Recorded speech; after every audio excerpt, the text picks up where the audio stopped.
Aleluia. Shalom, shalom, povo de Deus. Amém. Ele falou isso para me deixar nervoso, né? Acho que foi. Brincadeira, queridos, mas obrigado, apóstolo Ronaldo, pela honra, o privilégio, a confiança de me convidar a estar aqui com vocês. Eu sei que é algo muito importante, né? Onde principalmente estão discípulos, filhos já formados aqui. E eu fico muito feliz pelo convite. Obrigado mesmo. Agradeço a Deus pela vida do apóstolo Marcos Antônio, meu pai espiritual, que me preparou durante todos esses anos que a gente tem caminhado junto e me enviou a estar aqui. E eu não posso deixar de compartilhar o abraço dele com todos vocês. Amém? Ele falou: deixa meu abraço para todos os nossos irmãos, nosso apóstolo amado. E eu sei que Deus tem grandes coisas a fazer nas nossas vidas nessa noite. Amém? Eu confesso para você que hoje o dia foi bem intenso mesmo. Inclusive, o apóstolo Marcos ama tanto o senhor que hoje ia ser o nosso, nós chamamos de ser discípulo, mesma coisa, né? Nós fazemos uma vez por mês e todos os líderes se reúnem. E aí o senhor mandou para ele e ele falou assim: rapaz, a ser de discípulos. Ele falou: filho, eu vou deixar você aí, eu vou mudar para o sábado, só para você participar lá. Eu falei: glória a Deus então. Deus é fiel, Ele convergiu todas as coisas. Amém, queridos? Quantos dias nós temos passado de lutas, adversidades, dificuldades, não é mesmo? Essa pandemia, ela pegou todo mundo de surpresa, embora eu falo de surpresa, mas se nós nos ligarmos a tudo aquilo que Deus tem falado por inúmeros profetas há tempos, nós vamos perceber que era sobre isso que Deus estava falando já há alguns anos. Que a igreja precisava estar preparada para o que estava de sobreviver sobre a terra. E nós precisamos estar preparados para tudo aquilo que o Senhor tem a derramar sobre as nossas vidas também, nesse tempo oportuno, nesse tempo futuro. Amém? Queria te convidar nessa hora a abrir tua Bíblia comigo em Gênesis 11, 26. Gênesis 11, verso 26 em diante. Aleluia. Minha esposa também, Bispa Júlia, queria muito estar aqui, não pôde. Teve que me substituir em uma programação também. Quem encontrou, diga amém. Glória a Deus. Quando Terá completou 70 anos de idade, havia gerado Abrão, Naor e Harã. Eis, portanto, a história da descendência de Terá. Harã morreu na presença de seu pai Terá, em sua terra natal, chamada de Ur dos Caldeus. Mais tarde, tanto Abrão quanto seu irmão Naor casaram-se. O nome da esposa de Abrão era Sarai, o nome da esposa de Naor era Milca. Esta era filha de Harã, pai de Milca e de Isca. Entretanto, Sarai era estéril, não tinha filhos. Terá decidiu sair da cidade de Ur, na Babilônia, rumo à terra de Canaã. Para onde ele ia? Diga: Canaã. Tomou seu filho Abrão, seu neto Ló, filho de Harã, seu falecido filho, e sua nora Sarai, mulher de seu filho Abrão. E todos juntos deixaram Ur dos Caldeus, uma terra babilônica, mas havendo chegado a Harã, ali ficaram morando. E Terá morreu em Harã com a idade de 205 anos. Aleluia, até aqui.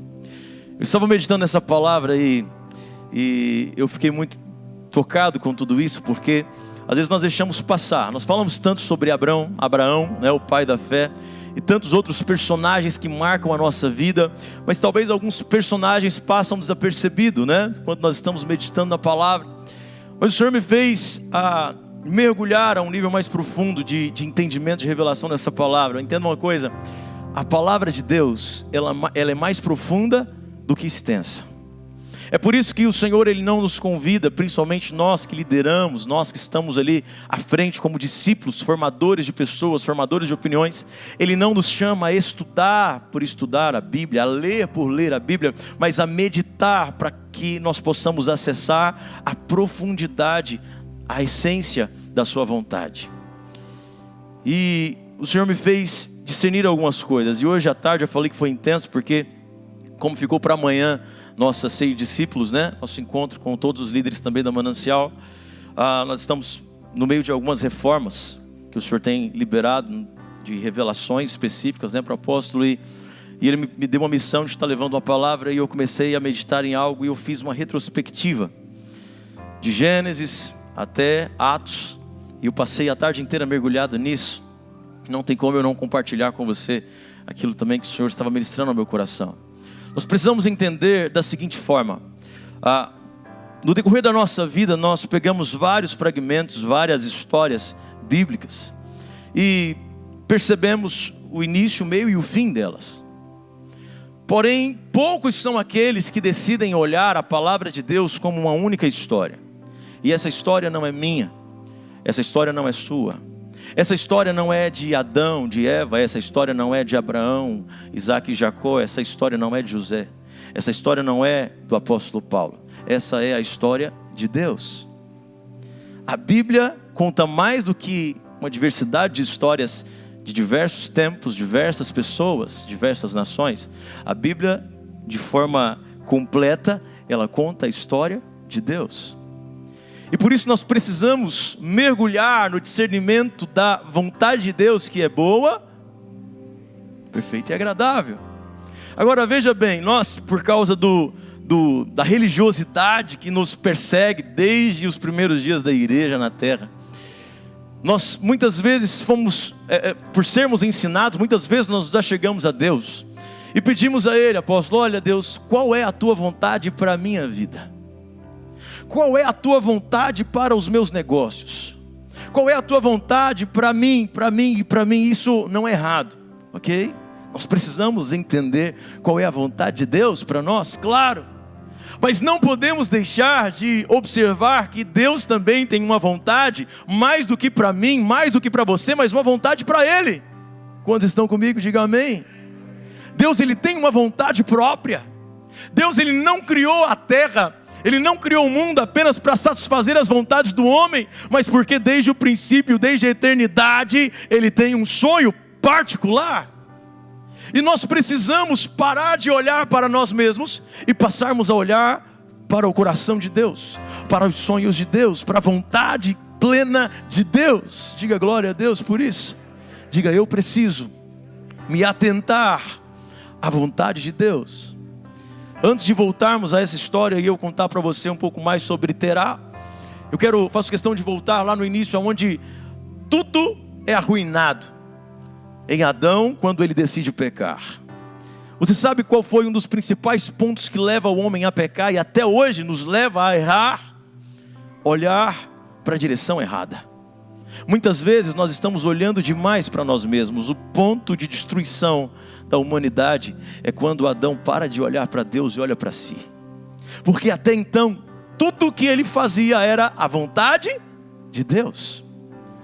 O dominar sobre a terra, o frutificar, o se espalhar, o cuidar de tudo aquilo que Deus criou em perfeição, era sempre a vontade de Deus. Tanto é que Adão nunca havia percebido sua nudez. Sabe por quê? Os olhos não estavam em si, os olhos estavam em Deus. Desde já eu libero sobre a tua vida e sobre a minha, porque eu também estou sendo ministrado nessa hora. Nós precisamos tirar os nossos olhos de nós mesmos e passarmos a olhar para o Senhor. Conversando com algumas pessoas nesses 1 ano e meio de pandemia, eu fui percebendo algumas mudanças no comportamento da grande maioria, e talvez você se identifique nisso. Todos nós passamos por isso. Foi um período onde nós começamos a enxergar muito os nossos problemas. Nós começamos a enxergar muito as nossas dificuldades, as nossas limitações, porque foram muitas notícias ruins. Foram muitas situações adversas e nós começamos a olhar e ainda mais potencializar além, né, da dimensão, porque já é uma grande problemática toda essa pandemia. Porém, o inimigo ele se oportunizou fazendo com que a igreja, com que os discípulos do Senhor parassem de olhar para a missão e passassem a olhar para si, porque foram muitos problemas.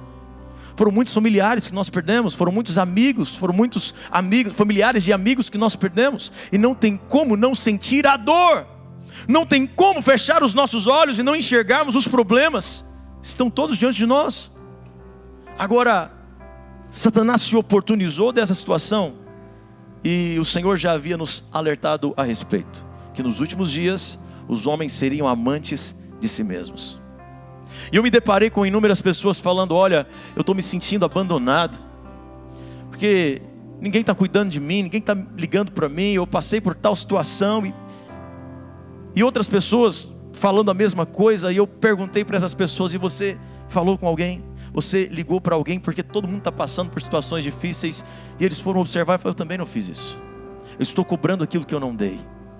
Eu estou sentindo literalmente na minha pele a dor da ausência de tantos irmãos, de tantos amigos, de tantas pessoas. Porém eu não fui amigo dessas pessoas também. Eu não me doei para essas pessoas também, porque os meus problemas estavam grandes demais. E nós começamos a olhar demais para os nossos problemas, começamos a olhar demais para nós, e deixamos de carregar as cargas, os fardos uns dos outros. O Senhor nunca nos prometeu um evangelho fácil. Pelo contrário, Ele falou: olha, eu estou carregando a cruz. Quem quiser vir após mim, negue-se a si mesmo, tome a sua cruz e me siga. Passar, porém Ele deixa claro: é um caminho estreito, é um caminho apertado, é um caminho difícil, mas vos conduzirá à vida eterna. Este é o caminho que eu tenho para vocês. Está difícil? Vai continuar sendo difícil. Quem disse que o Senhor nos chamou para vivermos uma vida de facilidade? Não, Ele não me chamou para viver uma vida fácil. Sabe qual foi o problema de Davi? Enquanto tudo estava difícil, ele estava com os olhos voltados para o Senhor, vencendo cada batalha. Tudo estava difícil. Olha, não é o ponto que eu quero trazer, mas eu acho que é importante falar. Acredito que o Espírito Santo ele tem que falar mais do que eu aqui. Existe um paralelo entre José, que foi um grande líder, e Davi, que foi um grande líder. Veja bem, rapidinho comigo. José, ele era um menino mimado, apóstolo. Era o preferidinho do papai. E na vida que José levava, ele jamais poderia governar lugar algum, terra alguma. Ele jamais poderia ser um líder, porque ele era muito bajulado. Então o próprio Deus permite José sair da sua zona de conforto e passar por tudo que você já conhece, para que ele fosse preparado no meio das dores, das dificuldades, para o governo. E quando ele é preparado no meio de todas essas dores, dificuldades, adversidades, que Paulo chama de leves e momentâneas tribulações, ele pensa muito bem quando Satanás lança aquele prato, aquela cilada para derrubá-lo, para impedir a sua conquista. Ele poderia muito bem ter dado inúmeras desculpas e falado: mas eu fui abandonado, eu fui vendido pelos meus irmãos, a minha família me rejeitou, e tantas outras coisas que ele podia trazer sobre si como dores e aflições para justificar o pecado. Mas José, ele foge do pecado, ele pensa nos propósitos de Deus. Eu tenho certeza, porque imagina só, eu ia falar isso mais à frente, mas já vou adiantar para você, para entendermos qual é o nosso destino, qual é o propósito de Deus para as nossas vidas, você precisa olhar para trás. Olha para a tua infância, volta lá na tua infância. Você vai perceber que muita coisa que você é hoje já estava sendo construída lá na sua infância. Quem consegue identificar de bate-pronto aqui? Eu, quando era criança, apóstolo, acho que você ouviu falando isso lá, eu já tinha certeza que eu queria ser pastor. Então eu brincava de pregar, chamava os meus primos, colocava ali aquele caixote de fruta que tinha, que vinha aquelas uvas, colocava um em cima do outro e começava a pregar para as cadeiras lá em casa, porque eu sabia o que eu queria ser. E hoje eu vivo isso para a glória de Deus, fico muito feliz com isso. Mas não só as nossas projeções, mas as resistências, as lutas que nós vivemos no decorrer da nossa vida, estavam o tempo inteiro apontando o nosso destino profético. O Senhor te trouxe aqui nessa noite para desatar o teu destino profético, para ativar o teu chamado a uma nova porção, a um novo nível. E no nome do Senhor Jesus eu libero sobre a tua vida este renovo, este vinho novo derramado sobre ti, para que você possa dar continuidade a todo e qualquer propósito que o Senhor tenha para ti, neste novo tempo, no nome de Jesus. Diga aleluia. Agora veja, José ele foge do pecado e ele consegue, depois ainda é preso. Olha só, a consequência, apóstolo, de ter sido fiel a Deus foi ficar anos e anos na prisão. Às vezes as pessoas hoje, os crentes de hoje, os chamados crentes Nutella, eles hoje ficam assim: poxa, eu estou fazendo a vontade de Deus, é obrigação de Deus me livrar, é obrigação de Deus me proteger. Poxa Deus, por que eu estou passando por isso? Eu fui fiel, e cobram muito ao Senhor. Mas olha só para José, passou por tudo que passou, em momento algum colocou Deus na parede. E você já sabe o fim que veio, a honra de Deus na vida de José. Agora, Davi foi diferente. Davi, a casa dele, o berço dele, já era um berço um pouco mais difícil, pesado. Nós não sabemos quem foi a mãe de Davi.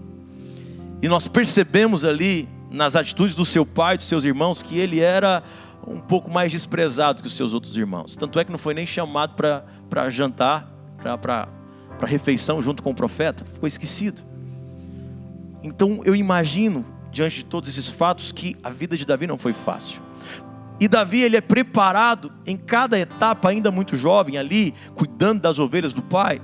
Quando vem o leão, ele vai lá e é forjado para poder, lutar contra aquele leão e proteger as ovelhas do seu pai. Mas ele não imaginava o que aquilo era, o que preparação era aquela para a vida dele, para o futuro dele. Veio o urso da mesma forma. E depois vem o gigante da mesma forma. E Davi vai cada vez mais crescendo e crescendo e crescendo. Entenda bem, enquanto Davi estava na guerra, ele estava firmemente fiel no Senhor, fundamentado no Senhor, fortalecido no Senhor. Davi é o nosso principal exemplo de sermos fortalecidos no Senhor, porque ele não tinha estatura, ele não tinha capacitação aparentemente alguma para vencer Golias, mas ele falou: olha, eu não vou na minha força, eu vou na força do Senhor. Exatamente o que Paulo fala para mim e para você em Efésios 6, olha, sejamos fortalecidos no Senhor e na força do seu poder. Sabe por que muita coisa ficou mais difícil nessa pandemia? Porque paramos de usar a força de Deus e tentamos usar a nossa própria força. Imagina só, na minha força, essa parede, olha só, eu não consigo ultrapassá-la, jamais. Mas na força do Senhor, não existe nada que seja impossível. Nós precisamos entender, veja bem, a força do Senhor é como se tivesse, nessa ilustração que eu dou para você, um trator aqui, né? Se um trator for de encontro a essa parede, ele vai rompê-la, sim ou não? E se eu for de cara na parede, eu vou rompê-la? Não, eu vou me destruir, vou me detonar. Da mesma forma, sabe por que tem muito líder detonado nesses dias? Porque tentaram usar a própria força para lutar contra as trevas. E desistiram no meio do caminho. Não conseguiram romper. Porque se esqueceram de usar a força de Deus. A minha força e a sua força está aí só para a gente poder, resistir esses dias, humanamente falando, mas a guerra espiritual, a guerra de alto nível, não é na minha força nem na tua, é na força do Senhor. Por isso sejamos fortalecidos no Senhor e na força do seu poder. E nesses dias, que durante esse seminário, essa conferência, você possa estar tendo ajustado em si as armaduras de Deus, em nome de Jesus. É exatamente o ponto-chave da vitória de Davi contra o gigante filisteu. Saul tenta colocar as armaduras humanas nele, e ele fala: eu não tenho habilidades com estas armaduras. As minhas habilidades não são essas, as minhas habilidades estão na minha funda, mas além disso, a minha fé no Senhor. Então ele dispensa as armaduras humanas e ele se apropria das armaduras de Deus. E com as armaduras de Deus, o gigante cai de cara no chão, e ali começa uma grande caminhada de destino na vida de Davi. Mas não foi o último gigante da vida de Davi, ele continuou e continuou e continuou. E chega um momento onde ele se dá a oportunidade de descansar. Ele deveria estar na guerra, a Bíblia fala que ele deveria estar na guerra, mas ele decidiu enviar os seus representantes e ficou na sua zona de conforto. Cuidado com a zona de conforto, porque é exatamente quando estamos na zona de conforto que Satanás percebe que somos presas fáceis. Naquele momento, você é roubado em tudo aquilo que você sempre teve como entendimento, como revelação da palavra, do teu chamado, do teu destino, porque você decidiu descansar. Quem descansa abaixa a espada, abaixa a guarda.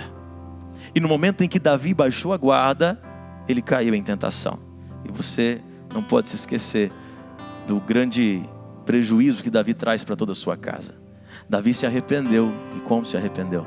Davi continua sendo o exemplo de homem segundo o coração de Deus, sim ou não? Amém? Mas isso ainda trouxe muitas consequências desastrosas sobre a casa dele. A casa dele não estava em ordem. Ele foi um ótimo rei, mas um péssimo sacerdote do seu lar. E você percebe isso por tudo aquilo que vai acontecendo no meio da sua família. Um filho que abusa da filha, da irmã, e aí o outro vai lá e mata o irmão, e o outro que fica ainda se vira contra o pai, se revolta contra o pai. Com certeza haviam resquícios de ressentimentos, de mágoas pelos erros cometidos por seu pai. Que desastre! Tudo porque um grande homem decidiu entrar em zona de conforto por um instante. Uma vez um jovem chegou em mim e falou assim: "Ô bispo, eu estou cansado. Está muito desgastante, está muito difícil o ministério, o ensaio, todo final de semana a gente tem que estar aqui, eu tenho meu trabalho, agora estou casado, agora eu tenho que fazer isso, eu tenho que conseguir dinheiro para sustentar minha família, está pesado, eu preciso, só me dê um descanso." Falei: "Não, eu não posso, se você quiser se dar, fica à vontade, eu respeito. Mas se eu te der esse descanso, eu vou te colocar numa zona de perigo muito grande, de risco muito grande. Porque a zona de descanso é um lugar onde Satanás, ele encontra oportunidade para me roubar do meu chamado. É onde ele começa a trazer até mesmo alguns vislumbres que aparentemente são grandiosos. Meu Deus, mas isso aqui, porque eu não tinha tempo para poder experimentar, sair aos domingos, né? Ir no shopping no domingo, ir na feira na hora da reunião, do culto." E Satanás talvez ele vai se oportunizando de alguns vislumbres para que você pense que o seu chamado, que as tuas tarefas, o teu servir na casa era pesado, mas não é pesado. Se está pesado é porque estamos fazendo da forma errada, sim ou não? Jesus falou: "Porque o meu fardo é leve, meu jugo é..." O Senhor não colocou sobre mim e sobre você um fardo pesado. Não nos poupou de carregar algo. Não nos poupou das batalhas. Não nos poupou das tribulações que Paulo chama de leves e momentâneas. Mas ele falou: "Olha, onde vocês estiverem, eu estarei com vocês. Se passar pelo fogo, você não vai se queimar, porque lá eu estarei contigo. Se você passar pelas águas, você não vai se afogar, porque lá eu estarei contigo. Aonde for que você enfrente qualquer nível de tempestade, eu não vou te poupar da guerra, eu não vou te poupar do fogo, não vou te poupar da tempestade, mas lá eu estarei contigo." Você tem passado por lutas? Dê glória a Deus por isso, porque elas estão te forjando para a tua constituição, Senhor. Você não ganha resistência se você não carrega peso. Se eu não me exercito, eu não tenho resistência. E só existe uma arma para vencer Satanás: sujeitai-vos, pois, a Deus, resisti ao diabo e ele... O que eu preciso fazer para o diabo fugir? Resistir. E para resistir eu preciso ser fortalecido no Senhor. Por isso o Senhor está te fortalecendo nesses dias, em nome de Jesus. As tempestades virão? Virão. As guerras vão continuar? Vão se intensificar. Dias difíceis ainda estão por vir. Você acha que está difícil? Vai ficar pior. Porém, o Senhor está nos capacitando para esses dias difíceis. O Senhor nos avisou há muito tempo. Ele já falou: "Olha, a tendência agora é ficar cada vez pior. Mas vocês precisam aprender a ter paz no meio das guerras. A paz que eu vos dou não é como o mundo a dá." Por quê? Porque é a paz do meio da tempestade. Está sofrendo? Estou confiando no Senhor. Está difícil? Estou confiando no Senhor. Meu Deus, eu levei um tombo esses dias. Continue confiando no Senhor, porque em tudo há um propósito estabelecido por Deus. Amém? Bom, fugi totalmente aqui da minha... Glória a Deus. Vamos voltar aqui para a história de Terá? Olha só, observando esse personagem, nós vemos que a vida dele é marcada por uma grande frustração. Algo acontece que nenhum pai espera. Nenhum pai espera enterrar o seu filho. Sim ou não? E Terá, em sua jornada, em sua caminhada, ainda, claro, a palavra do Senhor fala que eles eram de uma cultura ainda pagã. Eles não tinham comunhão com Deus, eram idólatras, sim. Mas havia um propósito de Deus em descontaminá-los, claro, assim como fez a partir de Abraão. Porém, existia uma rota de destino, assim como existe uma rota de destino para mim e para você, estabelecida por Deus. Só que no meio do caminho, olha só, o próprio Deus gera no coração de Terá ir para Canaã, a tão falada Canaã. A partir de agora nós vemos uma das primeiras aparições dessa terra, mas lá na frente nós vamos ver o anseio de uma nação inteira por esta terra. Mas tudo começa aqui. Deus coloca no coração de um homem o desejo de ir juntamente com a sua família para Canaã. Porém, ele foi marcado pela perda de um filho. E existem conjecturas e lendas que falam como que Arã morreu. E acredita-se que foi porque O próprio Abraão, ele acabou derrubando alguns ídolos do seu pai Terá, né? Ele foi contra os ídolos do seu pai Terá ali, derrubou e enfim.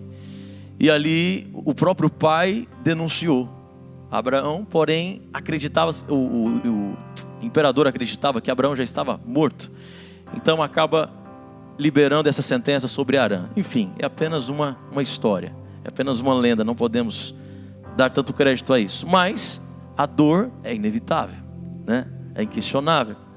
E nós vemos aqui então Terá totalmente machucado, e aqui fica ali o seu sobrinho Ló, filho de Arã. Agora você entende por que Abraão leva Ló consigo, porque Abraão também tem um amor muito grande, um sentimento muito grande de responsabilidade sobre o seu sobrinho, porque o seu irmão faleceu antes de ensinar o filho o que era a vida. E aí eles partem dali de Ur dos Caldeus e chegam em uma cidade que tem o mesmo nome do filho que morreu, Arã. E a palavra do Senhor fala, eu conjecturo, não posso, porque não nos dá tantos respaldos para isso, mas o nível de pesquisa que eu tive, não foi ele que deu o nome para a cidade, até onde eu sei. Então ele se encontra com algo que marca uma parte difícil da sua história. O que eu entendo com isso? Todos nós temos uma parte difícil da nossa história. Agora, nós temos sempre duas opções: superar esse fardo, superar esta marca de dor na nossa história, ou sermos paralisados pelo medo e pela dor. E nós vemos aqui que Terá, ele decide ser paralisado pela dor. Porque imagina só, na casa dos 70 anos ele decide ir para Canaã, sai de Ur dos Caldeus, chega em Arã, vai morrer lá com 200 e tantos anos. Olha quanto tempo ele estacionou. Aqui é onde mora o perigo. Existem muitas pessoas que estão pedindo para dar um tempo.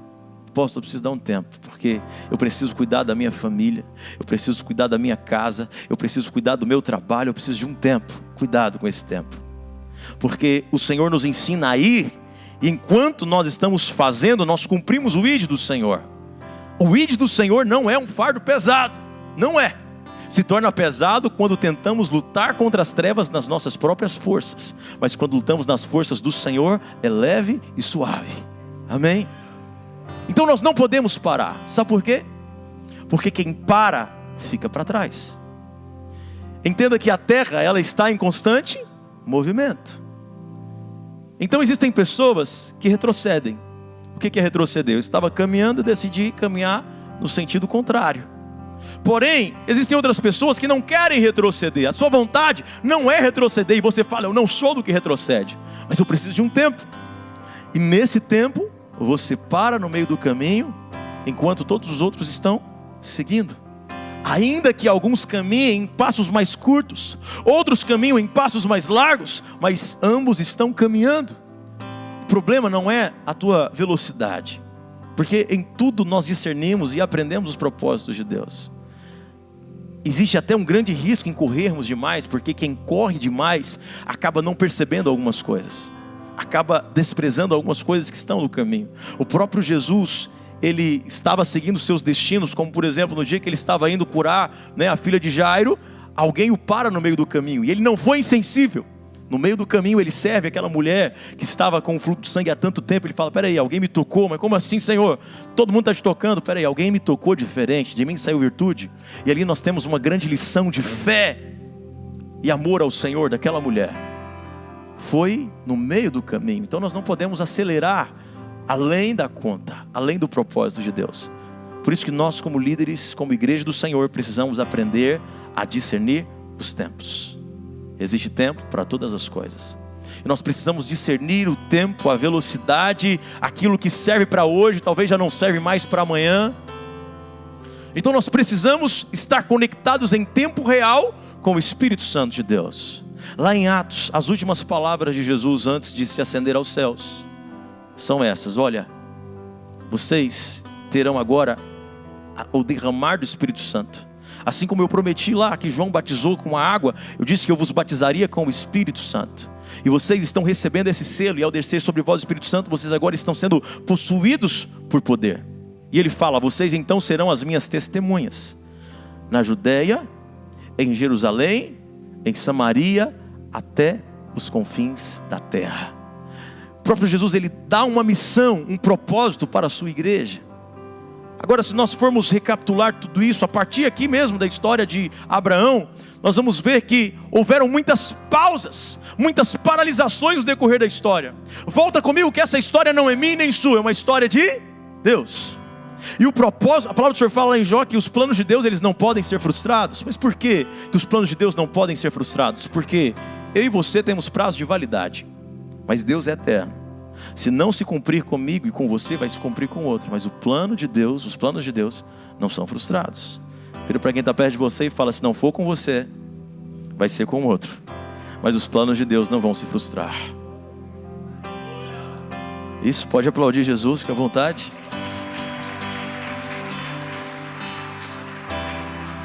E analisando a história de Deus, nós percebemos quantas pessoas ficaram para trás. Quantas pessoas pararam no meio do caminho, decidiram desistir da caminhada, e o quanto isso prejudicou o reino. O próprio Abraão lá na frente, olha só, Gênesis 12, 1. Então o Senhor veio a Abraão e lhe ordenou: sai da tua terra, do meio da tua parentela, da casa do teu pai, e vai para a terra que eu te indicarei. Terá já havia desistido do propósito. Mas se o propósito não se cumpre com Terá, se cumpre em Abraão. Amém? Se não se cumprisse em Abraão, se cumpriria em Isaac. Mas Abraão ouviu o chamado e falou: eu vou, eis-me aqui, Senhor. Abraão decide no seu coração andar na presença de Deus. E lá em Gênesis 17, o Senhor nos dá uma importantíssima lição, uma direção extraordinária. Porque durante muito tempo nós pensamos: poxa, é impossível ser perfeito, é impossível ser santo, porque nós somos seres humanos, nós somos falhos. Todos pecaram e destituídos foram da glória de Deus. Claro, todos pecaram e foram destituídos da glória de Deus. Porém, existe uma chance para mim e para você, e o Senhor apresenta para Abraão, lá antes da lei. Ele fala assim: Abraão, anda na minha presença e seja perfeito. Como ser perfeito? Como ser perfeito? Como não errar? Andando na presença de Deus. Ele já deu a lição completa aqui. Falou: olha, anda na minha presença que você será perfeito. Talvez você não vai ser perfeito para muita gente, porque Jesus não foi perfeito para muita gente. Agora aqui está um ponto central, porque você está buscando ser perfeito para homens ou para Deus? Porque se for para homens, isso é impossível. E também não é saudável. Você precisa agradar ao Senhor. Eu preciso agradar ao Senhor antes de qualquer coisa. Amém? Então Jesus, ele deixa para a igreja este mesmo propósito, esta mesma missão. E ele fala: vocês só precisam agora, possuídos por poder, dar continuidade à conquista da terra. A partir de Abraão, quando o Senhor inicia esse plano na vida dele, o Senhor traça uma rota de destino que vai além da história, além dos anos de Abraão. Porque o Senhor não me criou e não te criou para ter prazo de validade. O Senhor nos criou para sermos eternos. E quando nós nascemos de novo, ressuscitamos com Cristo, deixamos o ser alma vivente, que é ligado ao primeiro Adão para trás, e nos tornamos espírito vivificante, nós passamos a ter uma vida sustentável. O que é uma vida sustentável? É uma vida que produz mais vida do que consome vida. A alma vivente, que Paulo fala aos Coríntios 15:45, 1 Coríntios, 2 Coríntios 15:45, ele fala exatamente que essa alma vivente, esses homens que descendem apenas do primeiro Adão, eles são consumistas. Por quê? Vivente quer dizer aquele que vive. Porém, aqueles que ressuscitaram com Cristo, que foram sepultados com Cristo e ressuscitaram com Ele, se tornaram espírito vivificante. Antes eu era uma alma, agora eu sou um espírito, porque eu nasci de novo. E o que é vivificante? Aquele que faz viver. Mais do que viver para si mesmo, mais do que continuar olhando para si mesmo. Agora eu gasto a minha vida, eu uso a minha vida produzindo a vida de outros. Esse é o teu chamado, essa é a tua missão. Enquanto você trabalha, enquanto você vive, enquanto você conquista todos os reinos da sociedade que o Senhor determinou para a igreja conquistar, é necessário. Você precisa estudar, precisa. Você precisa trabalhar, precisa. Você precisa alcançar, conquistar o teu lugar de governo, e o Senhor tem isso para você. Mas enquanto você faz isso, você precisa produzir mais vida. Porque o diabo, ele vem para matar, roubar e destruir. E quantos crentes até hoje passam a vida inteira vivendo para si, tenta construir os seus patrimônios, tenta construir os seus sonhos e projetos, só que só para si, para si, para si, para si. E o diabo continua destruindo. E aquele crente vai lá, ele vai, constrói a casa sobre a areia, o vento vai, sopra e a casa cai de novo. Mas ele tem fé. E ele tem muita fé. E ele pega e constrói de novo a casa, só que ainda está sem fundamentos, porque ele está fazendo para si. Tudo que eu faço pensando apenas em mim é uma construção condenada. Eu vou levantar, igual o lobo mau, os 3 porquinhos. Vou levantar, eu vou soprar de novo, e a casa cai de novo. Isso é uma alma vivente, vivendo para si, e são ciclos e mais ciclos de destruição. Toda vez que eu construo meu patrimônio, Deus está me abençoando, tudo desmorona. Não é porque você está construindo algo com motivações erradas. Suas motivações são boas, queridos. Suas motivações são muito boas. Quero entrar rapidinho um pouco da minha história, porque quando eu cheguei aqui em Palmas, foi debaixo de uma palavra que Deus me deu. Eu morava em Guaraí, Deus falou assim para mim: olha, você vai para Palmas, né? Porque existe algo grandioso que eu quero fazer na tua vida ali. Deus me deu uma revelação que foi confirmada, um lugar onde eu menos imaginava, onde eu menos esperava. Então eu decidi vir para cá. E quando eu cheguei aqui, eu passei por inúmeras dificuldades. Porém, como eu falei para você, desde criança eu já tinha um sonho do sacerdócio. Então ali pequenininho, eu já falava para minha mãe: eu quero fazer a obra de Deus, quero fazer missões e tal. Com 13 anos, eu vim para Guaraí, saí de Goiânia, vim para Guaraí, porque minha mãe foi morar fora do país. E ela queria que eu ficasse num lugar mais seguro, né? Com boas influências. Os meus tios são cristãos. E ali eu fui para uma igreja batista renovada e descobri muita coisa. Descobri o meu chamado, descobri o meu ministério. E com 16 anos eu já havia sido ungido a missionário. E com 16 anos minha mãe chegou para me buscar. Falou: não, agora você terminou o ensino médio, né? Agora você vai para Amsterdã comigo. Eu falei: não, eu não posso. Porque agora eu estou incendiado e Deus falou que eu tenho uma missão aqui no Tocantins. Meu filho, eu não dou conta de viver aqui no Tocantins, é muito quente, vamos para Goiânia comigo? Eu falei: não, mãe, Goiânia não dá. Eu falei: não, vamos, tenta pelo menos um ano. Fui para lá, ainda fiquei um ano com minha mãe, sabendo que eu tinha que estar aqui. Aí eu pedi para ela me abençoou, voltei para Palmas. Chegando aqui em Palmas, e olha, eu tinha feito seminários teológicos, tinha feito diversas escolas de líderes, porque nessas idas e vindas, eu passei por vários ministérios, e todo ministério que eu passava, eu tinha que começar uma escola de líderes diferente, e um seminário teológico diferente. Só que isso acabou que eu construí em mim um ego muito grande, porque as pessoas falam: nossa, esse menino tão novo, né, abençoado. E aí com 16 anos eu já estava pregando em outros estados, em outras cidades, igrejas, e começaram a ver alguns elogios. E ao invés de levar para o Senhor, eu estava trazendo para mim: nossa, eu sou realmente muito humilde. Nossa, esse menino é tão humilde. Uau, eu sou muito humilde, verdadeiramente. Misericórdia. Só que, veja bem, as minhas intenções sempre foram muito boas. Só que quando eu cheguei aqui, o Senhor me fez passar por situações muito difíceis para me forjar. Eu precisei sair da zona de conforto. Enquanto eu estava morando com os meus tios, eu tinha tudo. Se eu fosse morar com a minha mãe, ia estar bem melhor do que estava aqui. Se eu fosse morar com meu pai lá em Brasília, estaria bem melhor. Seriam zonas de conforto. Mas o Senhor falou para mim que tinha um propósito aqui, então eu vim para cá.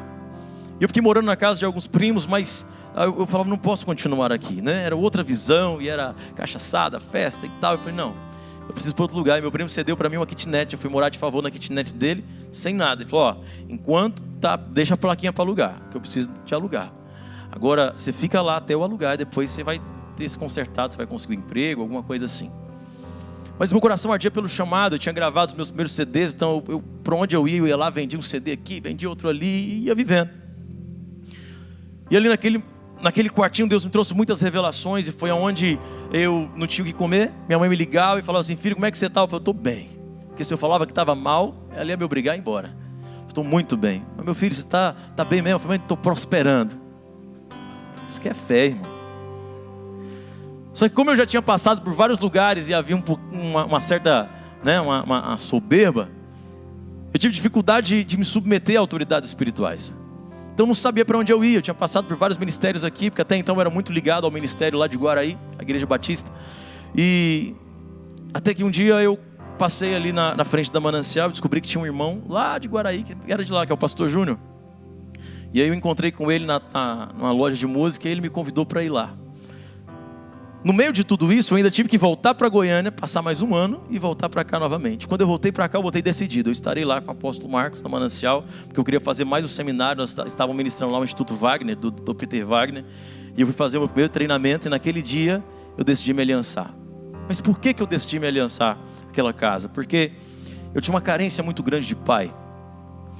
E embora tenha um ótimo relacionamento com meu pai, mas eu vim conhecê-lo mesmo para conversar com ele, eu tinha 17 anos. E fui criado até os 10 anos por um padrasto. Um cara foi bom até certo tempo, mas ele tinha um jeito mais ríspido de agir, né? Era para me educar, ele me pegava pelo pescoço, né? Era um negócio bem sério, bem militar. Então assim, faltava uma certa afetividade e também direção. Eu não tinha alguém que me direcionasse. E desde muito cedo eu clamava ao Senhor, falei: Deus, me dá um pai. Eu sei que o Senhor é meu pai. O Senhor é meu pai. O Senhor é santo, o Senhor é perfeito, o Senhor nunca vai errar, o Senhor não erra. Eu preciso de um pai que erre. Porque eu vou conseguir vencer assim como Ele vence o pecado, como vence o erro, como vence as tentações. Eu preciso de uma paternidade espiritual que vai ver além de mim, que vai me direcionar em tudo aquilo que eu preciso ser direcionado. E foi aonde um dia ele me chama, ele fala assim: ô filho, seja bem-vindo a casa. Só que assim, todo lugar que eu ia, o pastor me chamava de filho, é uma cultura, né? É um respeito, é um amor, um carinho que todo líder costuma ter, uma grande parte dos líderes costumam ter. Só que foi igual a mulher do fluxo de sangue, que aquele dia foi diferente. Eu senti que eu tinha encontrado a minha paternidade. E eu cheguei na Manancial, me submeti, falei: olha, apóstolo, eu quero me aliançar a essa igreja, eu quero fazer parte, sou missionário. E comecei a colocar as minhas patentes, os meus cursos, os meus diplomas de seminários de teologias e tal. Ele falou: não, filho, seja bem-vindo, prazer te ter aqui. Mostrei logo meu CD, que eu queria estar mesmo era no louvor. Achava que eu cantava muito, mas Deus precisava me abater. Olha, tudo que eu construí em todo esse período foram boas construções, porém me faltava o principal fundamento, alicerce. E por mais que eu tentasse construir em cima daquele entulho todo, daquela construção danificada toda, não daria certo. Por isso eu precisei passar por um processo de desconstrução. Talvez você passou por isso quando chegou aqui nessa casa de destino. Você precisou ser desconstruído em muitos pensamentos, de diversas áreas da tua vida, em diversas formas, para que você pudesse recomeçar. É muito mais fácil você começar uma construção em um lote que está limpo, do que ficar tentando reformar algo que não tem jeito a vida inteira. E tem muita gente que não consegue crescer no ministério, não consegue romper no ministério, porque está tentando reformar uma construção antiga, mas isso não adianta. Você precisa derrubar tudo e começar do zero, alicerçado no Senhor. Eu falei para o apóstolo Marcos, eu falei assim: olha, eu vou fazer uma aliança com o Senhor, eu vou te obedecer em tudo. Isso já tinha passado, porque eu tenho que resumir, porque senão vamos ficar até 3 horas da manhã aqui, sabe? Pode ir? Ah, então tá bom. E eu tinha falado para ele assim, porque eu fiquei 1 ano na Manancial sem desenvolver, sem crescer. Embora eu estava morando lá, porque quando meu primo alugou a kitnet, eu cheguei nele e falei assim: apóstolo, eu vou ter que ir embora. Eu sei que Deus tem um propósito para mim aqui em Palmas, mas eu já não tenho mais onde ficar. Não tenho trabalho, não consigo nada, eu quero viver do chamado. Embora eu ainda tinha essa mentalidade que tinha que só viver de missões e tal. E ali ele me fez uma proposta. Ele falou: filho, vem morar aqui. E aí eu fui morar lá no Centro Apostólico, lá na Manancial. E ali comecei a morar na sonoplastia. E ali fiquei. E ele falou assim: olha, eu vou te ajudar.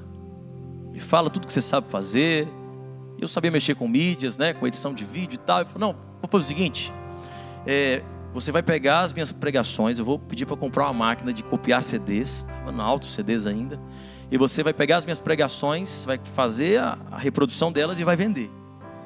E tudo que você vender é seu, é para você conseguir se manter enquanto você está morando aqui.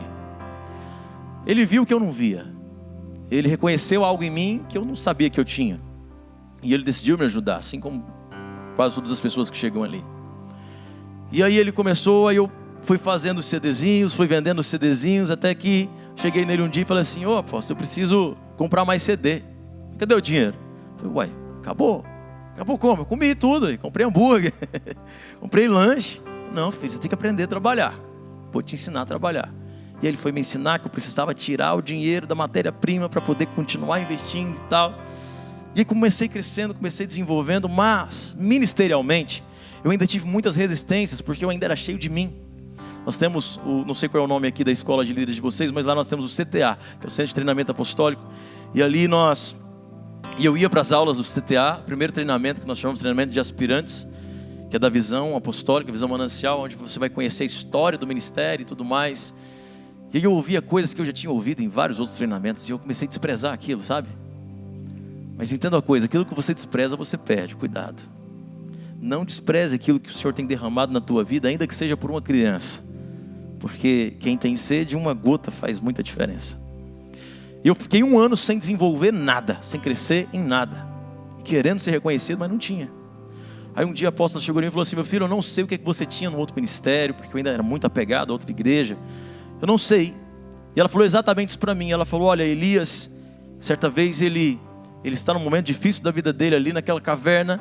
E aí ele começa a buscar sinais em Deus e ele começa a ver vários sinais. Ele vê um terremoto, mas a Bíblia fala que Deus não estava no terremoto. Cai fogo do céu, mas Deus não estava no fogo. Tudo aquilo que é aparentemente no nosso linguajar sobrenatural, ali Deus não estava. E a palavra do Senhor fala que Deus se revela ao profeta de uma brisa suave, com uma brisa suave. Então eu falo para você que talvez você não conseguiu mergulhar aqui, porque talvez o que você viveu entre a estrutura foi muito grande, e aqui talvez seja muito pequeno para você mergulhar. Mas eu falo para você naquele dia, eu era muito cheio de mim e eu falei: eu preciso recomeçar. Foi onde eu recebi a direção para ser desconstruído. Esquece seu título, esquece tudo que você tem e começa do zero. E nesse começar do zero havia um sonho também que há muito tempo eu buscava realizar. E um belo dia eu recebo uma ligação de uns empresários que eu conheci em Goiânia. E eles falaram assim: olha, Daniel, a gente conseguiu fechar para você um contrato com a Sony Music. Você vai gravar pela Sony Music, vai fazer show pelo Brasil. E tudo vai acontecer, tudo que você sempre sonhou agora está cumprindo. Uau, glória a Deus.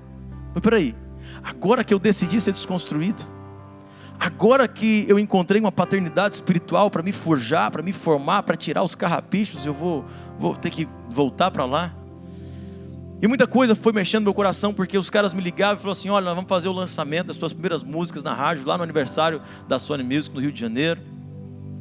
E começou a falar de muito glamour, de muita riqueza, de muito contrato e tal. Eu falei: eu não estou feliz com isso. E foi onde eu procurei o apóstolo e falei assim: o que o senhor falar para eu fazer, eu vou fazer. Porque eu fiz uma aliança de me submeter em tudo, concordando ou não. Às vezes, a gente só quer obedecer com aquilo que a gente concorda. Mas o problema é que a gente só concorda com aquilo que a gente entende.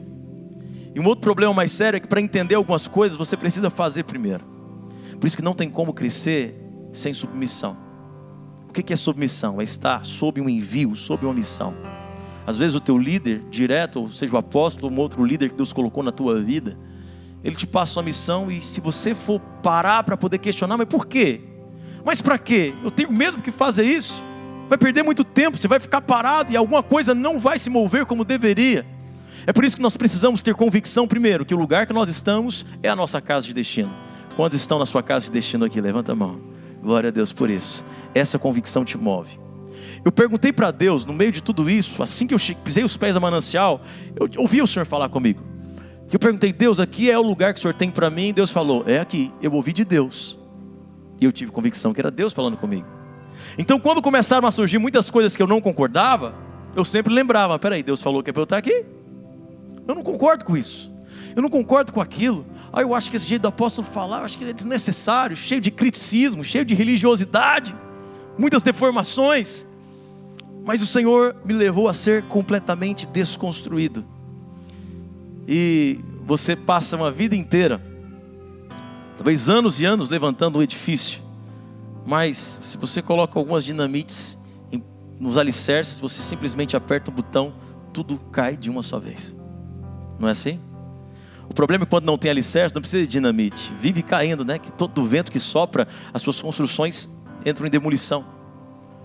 Mas foi necessário. Eu abri mão de tudo aquilo. E eu falei, voltando para o contrato, eu falei para o cara, eu falei: olha, eu recebi uma direção e eu vou abrir mão da carreira musical. Eu não tenho maturidade para isso. Eu não estou preparado para isso.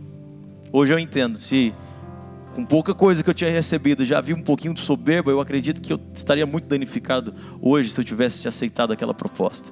Como infelizmente muitos adoradores começaram muito bem na humildade e se perderam. Você sabe disso, você vê isso o tempo inteiro. E o Senhor falou: você vai se esconder. Eu tinha alguns outdoors de eventos em algumas cidades. Deus falou: tira tudo.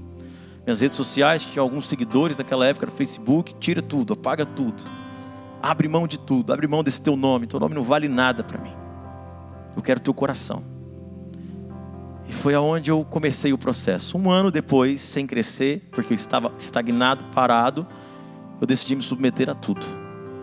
E eu participei agora, eu reprovei 3 vezes no primeiro treinamento que a gente tem, só para você ter noção. Por falta, por desprezar mesmo. Falei, agora eu vou começar do zero, vou começar nova vida. Quem é Deus, quem é Jesus, quem é o Espírito Santo, eu preciso aprender do zero, porque eu aprendi tudo errado. Ou talvez aprendi certo e fiz tudo errado. Só que o que eu levei ali, os meus, não vou contar da infância, né? Mas vamos calcular contando da infância ali, né? Os 16, 17, 18 anos, para ter que demolir tudo. Em 3 anos eu reconstruí com alicerces e com fundamentos.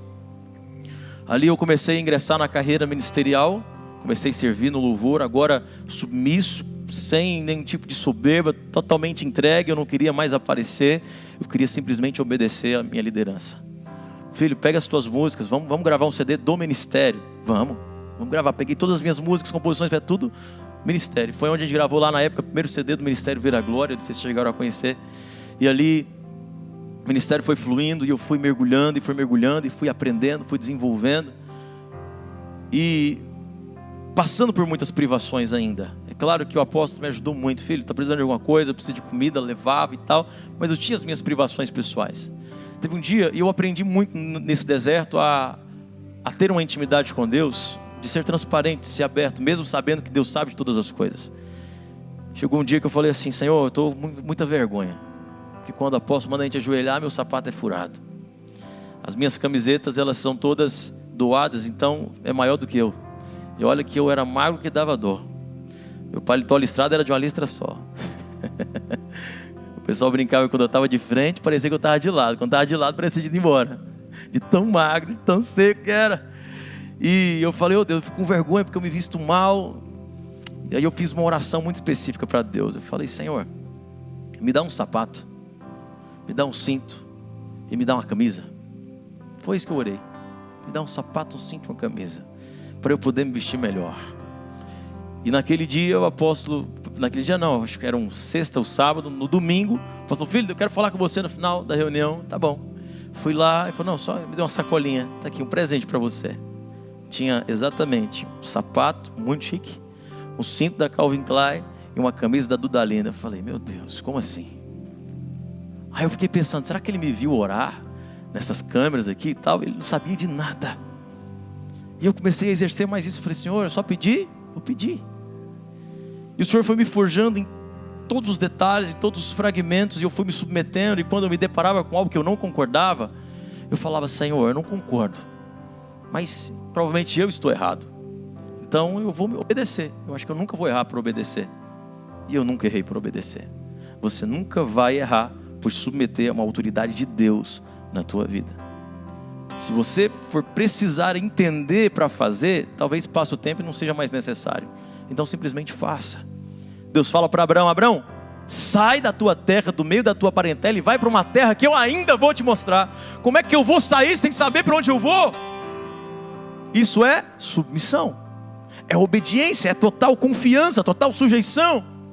Quando eu decidi, queridos, me submeter em tudo que o apóstolo falava, eu também, tá bom, vou fazer. Não faça isso, tá bom, não vou fazer. Aquilo foi agregando valores na minha vida, literalmente. Fui prosperando, eu fui crescendo. Um dia ele falou para mim, o que mais que você sabe fazer? Eu sei que você vai prosperar, eu sei que você tem talento. Eu falei, eu acho que eu sei fazer site. Então faz um site para mim. Fiz um site para ele. E nessa época, agora entra uma parte importante, né, apóstolo? Que foi a época que a filha dele estava solteira. Tinha um rapaz que ia noivar com ela, decidiu sair, né? Não abandonou o relacionamento, ela ficou muito ferida. Tinha uns 8 meses que ela estava sozinha. Eu, de um relacionamento passado, no decorrer dessa história toda também, tinha desvinculado, estava solteiro, muito bonito, como falei para vocês, né? E naquele dia, aí naquele período, eu falei assim, poxa, eu pedi para Deus o sapato, a camisa, Ele deu, vou pedir a filha do apóstolo também. Visionário, né? Preciso crer. Falei, poxa, cara, esse cara é meu pai espiritual e dele eu não largo de jeito nenhum. Eu vou caminhar do lado dele, você é sucessor, eu quero estar do lado ali junto. Quero ir para a casa dele e ver o que ele faz. Quero aprender em cada detalhe. Minha admiração por ele sempre foi muito grande, mas aquele período assim ainda era só o início, mas para mim era muito grande, porque eu via os desafios. Eu estava até comentando, o apóstolo falando comigo, o apóstolo ele é um cara tão ousado que Deus mandou ele para Israel sozinho, ele sem saber falar inglês, sem ter condição alguma de passar, porque uma coisa é vocês irem para Israel na caravana, né? Todo mundo muito bem assistido. Outra coisa é você ir sozinho chegar lá sem saber falar nada, só o português e o Google Tradutor. Só que ele ouviu Deus mandar ele para lá e ele falou, eu vou. E Deus deu algumas direções, ele foi, passou aperto. E era para ir de jejum. Ele ia ficar os não sei quantos dias, 21 dias ali, só comendo, só grãos, alguma coisa assim, água, alguma coisa assim. E isso sempre me inspirou muito. Eu falei, eu quero ser como ele. Eu quero caminhar com esse cara. Eu quero ser como meu pai espiritual é. E isso foi agregando cada vez mais na minha vida. A partir dali, tudo começou a mudar. Eu fiz o site para ele. Na época eu não sabia o preço de um site. E aí eu falei, não, vou fazer a oferta. Ele foi lá e me deu uma oferta de R$500 para me abençoar. Eu falei, não, eu não quero não. Ele falou, não filho, eu quero te abençoar. Você precisa aprender a desenvolver, eu quero motivação. Pra você fazer um negócio bonito. Eu passava madrugadas no YouTube, buscando tutorial para poder me aperfeiçoar. Ali eu fiz um site para ele, mostrei. Aí ele mostrou para a igreja. Eles começaram a procurar, vários profissionais me procuraram. E começaram a falar, faz um para mim, faz um para mim. E aí eu comecei a prosperar. Aí eu comecei a descobrir que o valor de mercado era outro. E aí Deus foi me abençoando. Nesse período todo, eu ainda, antes dessa parte dos sites que eu fui prosperando, né, eu ganhava uma ajuda de custo de R$600 por mês e morava de favor na igreja. E quem trabalhava no administrativo era a filha do apóstolo. E ela sabia exatamente que eu ganhava comida, né? Era ajudado ali de todas as formas e não tinha nada para dar para ela, para oferecer para ela. Aí um dia eu cheguei para ela, nós sempre fomos muito amigos, trabalhando juntos ali. Aí eu falei para ela assim um dia, falei, eu queria conversar com você.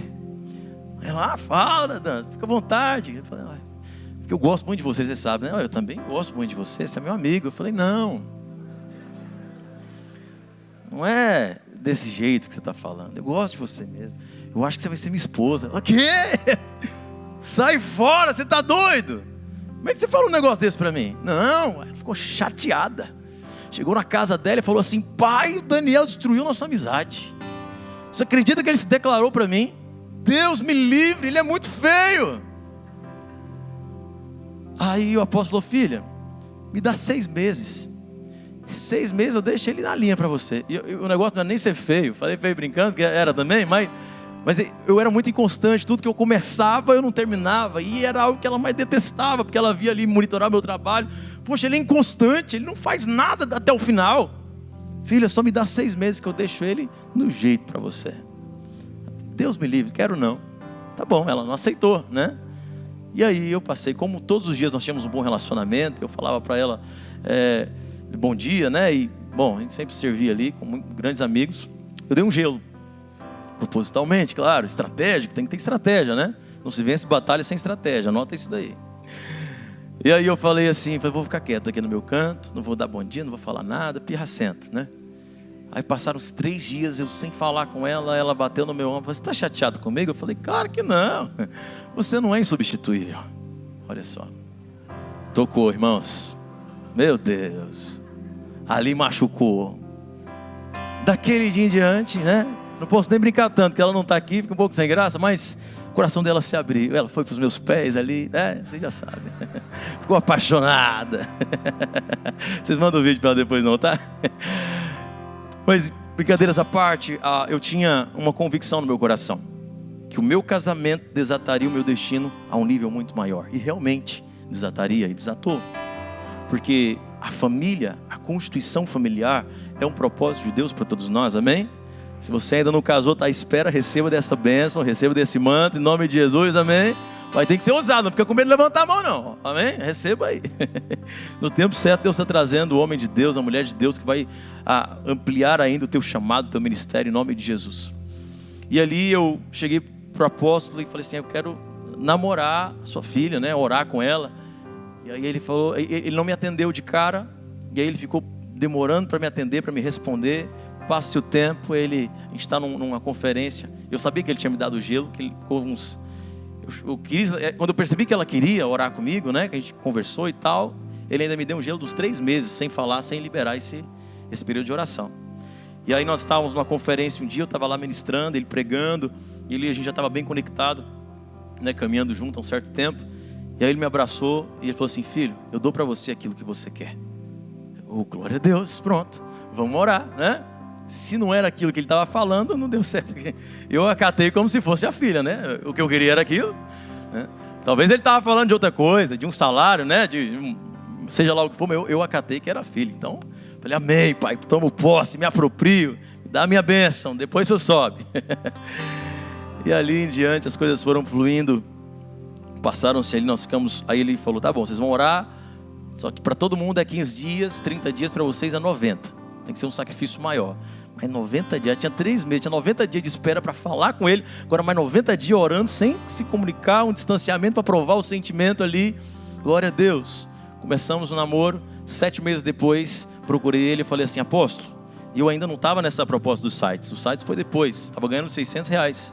Falei assim, apóstolo, o senhor tem me ensinado demais, olha quem eu era, olha quem Deus tem me tornado através dos seus ensinamentos, olha só, estratégico. Eu cheguei assim e falei, paizão, seguinte, minha vida espiritual está em ascensão, glória a Deus, estou jejuando, estou orando, estou crescendo no ministério, estou no CTA, consegui vencer o primeiro módulo dos treinamentos, não reprovei mais, está fluindo. Filho, glória a Deus, fico feliz, é isso. E a gente sempre tinha essas conversas para ele trazer algumas direções. Falei, tem um segundo assunto para falar com o senhor. Estou prosperando, olha. Como assim, filho? Estou prosperando, o senhor liberou uma palavra do altar, hoje eu ganho R$600, mas eu tenho fé que eu vou ganhar uns 7 a 15 mil reais aí, porque eu tenho fé pela palavra que o senhor liberou. Amém, filho, eu tenho fé. Amém, vamos orar? Vamos. Mas peraí, tem um terceiro assunto.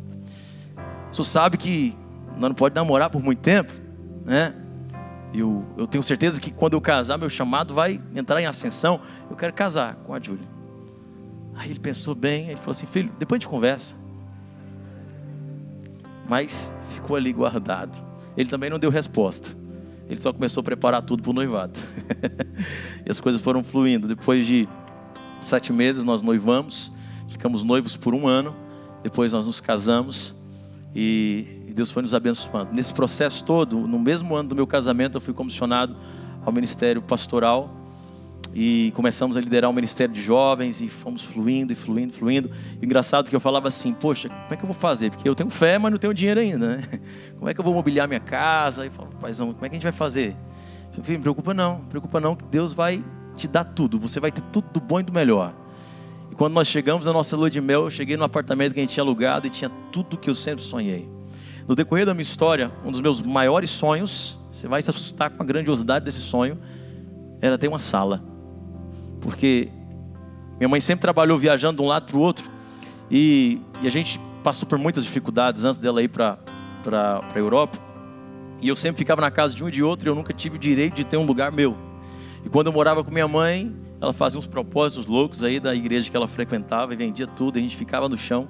Eu nunca podia levar um amigo para a escola, da escola para casa, porque era vergonhoso não ter nada em casa para oferecer.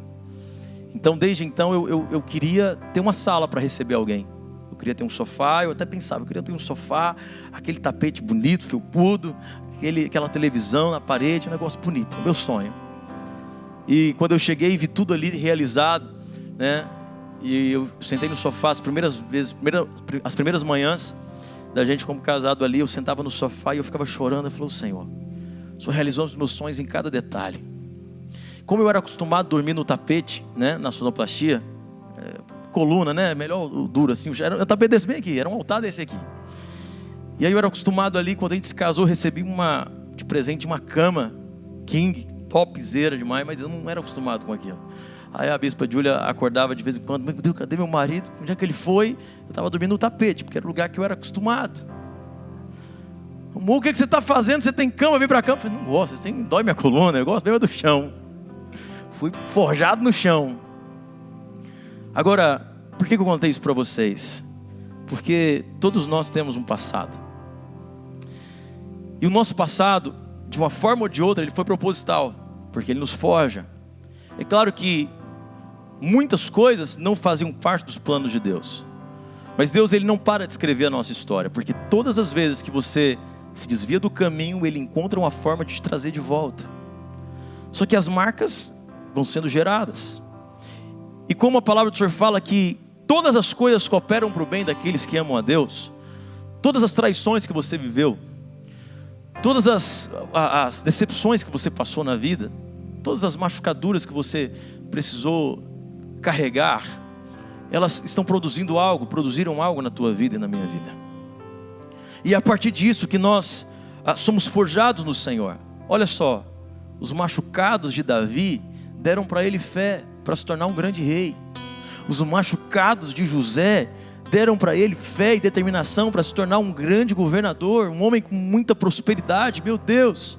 E você vai olhar para todas as histórias e você vai perceber que todas têm algo em comum: passados difíceis, situações difíceis. Agora hoje o Senhor quer te levar a olhar para o seu passado de um ponto de vista diferente. Pensa comigo, quem você era há alguns anos? Volta lá, no início da tua vida, quantas lutas que você viveu, quantas decepções que você viveu, mas você está aqui, você está vivo.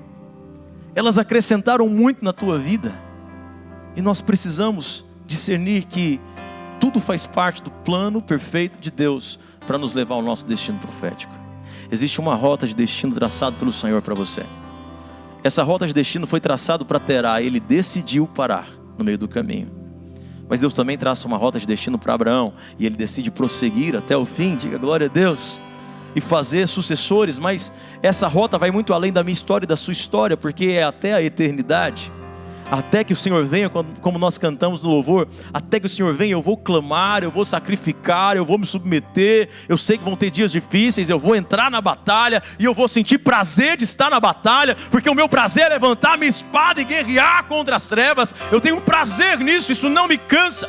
O meu descanso é estar lutando constantemente em favor do reino.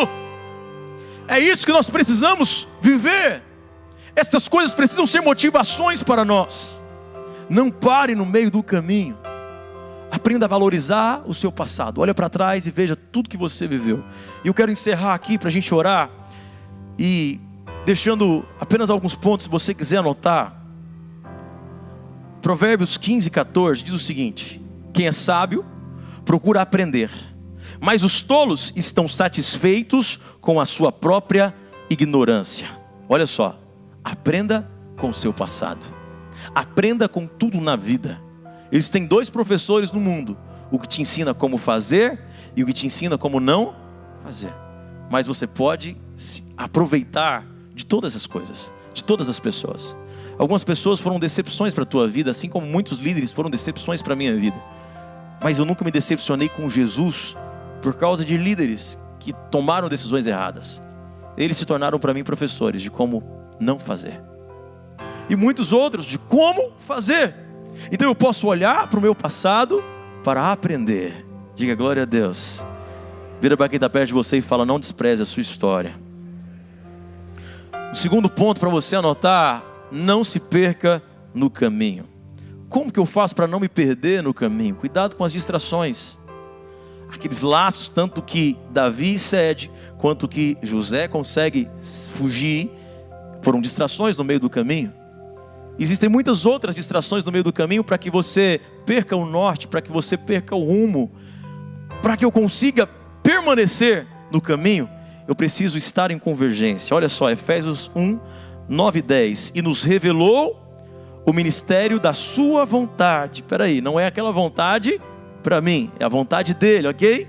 O ministério da sua vontade, de acordo com o bom propósito que ele estabeleceu em Cristo, isto é, de fazer convergir, centralizar em Cristo todas as coisas, celestiais ou terrenas, na dispensação da plenitude dos tempos. Então veja bem, para que eu não me perca no meio do caminho, eu preciso estar todos os dias nessa reavaliação, me colocando no centro da vontade de Deus. O centro da vontade de Deus é o teu lugar de refúgio, de descanso e de fortalecimento. Enquanto eu estou no centro da vontade de Deus, eu vou passar por tempestades e vou passar glorificando, adorando, porque eu sei que o Senhor está comigo. Eu vou passar por afrontas, eu sei que o Senhor estará comigo. Eu vou ter traições, eu sei que o Senhor vai estar comigo. Eu não vou me decepcionar com o Senhor, porque Ele está comigo em todo o tempo. Diga glória a Deus. Diga: eu não vou me perder no caminho. E terceiro, para finalizar mesmo, olhe para frente e saiba sempre onde você quer chegar. Discernir os tempos é olhar para trás e dizer: mas quem eu era? É olhar para o presente e discernir: mas quem eu sou? Quem o Senhor tem me feito ser? O que eu me tornei no decorrer de toda essa história? Então você percebe que Se você teve força para vencer o teu passado e superar tantas coisas até o teu presente um dia será passado. Então você precisa olhar lá para frente falando, eu também vou crescer, na mesma proporção ou até mesmo muito maior. Olhe para o futuro. Você só consegue alcançar onde os teus olhos podem enxergar, podem contemplar. Para continuar caminhando, eu preciso continuar olhando para frente. E eu sei que existe ainda talvez um longo caminho, mas enquanto tiver estrada, eu vou prosseguir. Diga aleluia. Provérbios 23:17, jamais inveja os pecadores em teu coração. É muito melhor temer ao Senhor para sempre. É certo que sempre haverá um bom futuro e tua esperança não será aniquilada. Diga uau! Diga, há um bom futuro para mim. A sua esperança não será aniquilada. Com base em tudo aquilo que você já conquistou, com base no impossível do passado, que hoje é uma realização na tua vida, tenha a mesma fé e tenha o mesmo impulso para dar continuidade nessa caminhada. Não se esqueça de que quem para, não fica estagnado no tempo. Quem para, retrocede, porque nós estamos em constante movimento. Enquanto você dorme, a terra está em constante movimento, o tempo está em constante movimento, então, não pare. Diga glória a Deus. Se coloque de pé nessa hora, vamos orar, testificar tudo isso. Aleluia.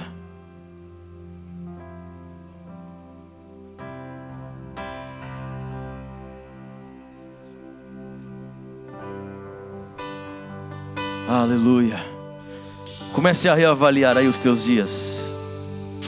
Oh, Santo Espírito de Deus, obrigado por nos trazer o discernimento de todas as coisas. Hoje nós podemos contemplar o que éramos, o que somos e o que seremos. O que nós não podemos é parar no meio do caminho, Pai. Mas o Senhor não nos inibe de sentir algumas dores. Feche os teus olhos nessa hora. Algumas coisas na tua vida nesses dias talvez foram fardos. Todos nós carregamos os nossos fardos. E por mais que o certo é não pesar, muitas vezes pesa. Por mais que o certo é nós nos alegrarmos nos meios das batalhas, muitas vezes nós nos entristecemos. Faz parte dos processos da nossa vida. Não se culpe se você fracassou em alguma área. Ainda dá tempo. Enquanto houver fôlego de vida em você, dá tempo. Com seus olhos fechados, contemple aquilo que deu certo, mas também aquilo que paralisou na tua vida. Talvez tua vida de oração se paralisou, não é como era antes. Você precisa dar continuidade. Talvez os seus tempos de adoração com o Senhor foram paralisados, você precisa dar continuidade. Talvez a tua submissão se tornou um pouco condicional, você precisa dar continuidade à tua submissão incondicional. A tudo aquilo que o Pai reservou para a tua vida, a tudo aquilo que o Pai reservou para os teus dias, independente da proporção, independente se é um mínimo detalhe, se é algo grandioso, eu preciso me submeter, porque o que é mais precioso na minha vida, na tua vida, é a vontade de Deus se cumprindo, é o propósito de Deus se cumprindo, e o que vem ao caso é ser ou não participante do cumprimento da vontade de Deus. Mas você não pode parar, eu não posso parar, ainda que venham dias difíceis. Oh, dias difíceis podem até vir sobre nós, mas cremos que haverá um bom futuro. Ainda existe esperança. Eu não posso parar no meio do caminho, não.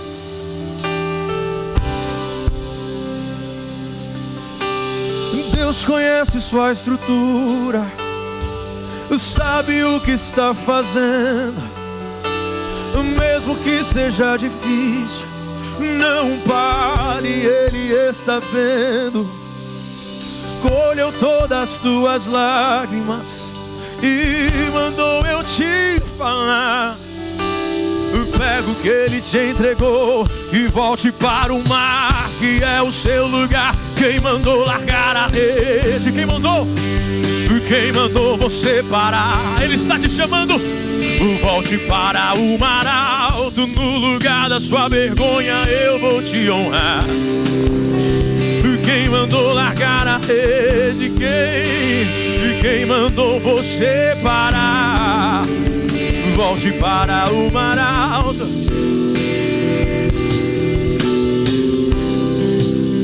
Filho, eu vou te honrar. Oh, cremos na tua palavra, Senhor. Nós cremos nas tuas promessas. Nós cremos nos teus profetas. Por isso prosperaremos. Não somos condicionados ao tempo, não, Senhor. Porque a tua palavra fala que quem está ligado no Senhor, quem está conectado no Senhor, independente da estação, se nós estamos vivendo tempos de seca ou de chuva, nós continuamos a florescer, porque estamos firmados no Senhor. As nossas raízes não estão fundamentadas nas águas deste mundo, mas nas águas purificadoras que descem do teu trono. Oh Espírito Santo de Deus, nós não vamos parar no meio do caminho. Nós não vamos ceder às afrontas do diabo. Nós não vamos ceder às afrontas do inimigo.